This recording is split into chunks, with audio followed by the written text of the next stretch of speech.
پھر حضور فرماتے میں نے جنت کے اندر قدم رکھا نا تو میرے سے آگے آگے کسی کے چلنے کے پاؤں کی آہٹ اور آواز آ رہی تھی۔ میں نے کہا جبریل یہ کون ہے جو رات کی تنہائیوں میں، جہاں ایک خدا ہے، دوسرے مصطفیٰ ہیں، تیسرا جبریل ہے، یہ کون ہے جو جنت میں مجھ سے بھی آگے جس کے قدموں کی آہٹ سنائی دے رہی ہے؟ جبریل امی عرض کرتے ہیں آقا ابھی نا رات کا وقت ہے اور مکے کی وادی ہے، آپ کا ایک عاشق ہے، نام اس کا بلال ہے، وضو کر کے نا بڑے اچھے طریقے سے وضو کر کے مکے کی گلیوں میں چل رہا ہے، قدم مکے کی گلیوں میں لگتے ہیں اور پاؤں کی آہٹ اور آواز جنت میں سنائی دے رہی۔ آقا کریم صلی اللہ علیہ وآلہ وسلم جب واپس تشریف لائے نا تو میرے نبی نے پوچھا،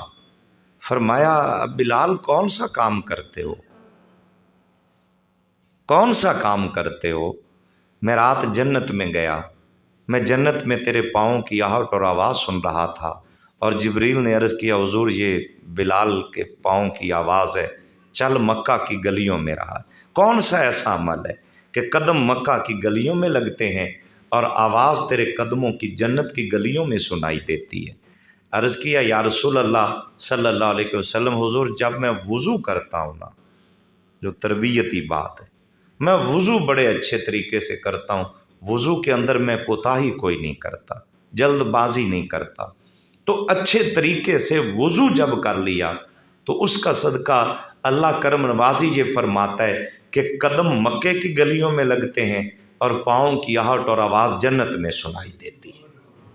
یہ قابل غور ہمارے لیے بھی اس کے اندر پیغام ہے۔ بسا اوقات جلدی کے اندر ہم وضو کے اندر جلدی کر جاتے ہیں، اور جلد بازی میں جب وضو کرتے ہیں بالخصوص سردیوں کے اندر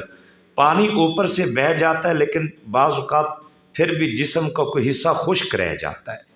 تو خشک رہنے کی وجہ سے پھر وضو مکمل نہیں ہوتا، ناقص رہ جاتا ہے۔ تو جب وضو ہی مکمل نہیں ہوگا تو آپ جتنی مرضی نمازیں پڑھتے رہیں وہ کسی کام نہیں آئیں گی۔ اور یہ بھی نوجوانوں کے لیے بالخصوص پیغام ہے کہ اگر ہم رات کو عشاء کی نماز پڑھ کے باوضو ہو کر سو جائیں، دنیا کی کوئی شیطانی قوت اور طاقت اس بندے پر کبھی حملہ آور نہیں ہو سکتی جو باوضو رہنے کی عادت بنا لیتا ہے۔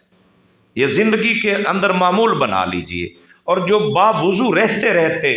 زندگی گزارتے ہیں، اگر اسی حالت کے اندر اسے موت بھی آ جائے تو میرے نبی فرماتے روز محشر اسے شہیدوں کی صف میں اٹھایا جائے گا جو حالت وضو کے اندر دنیا سے انتقال کر جائے۔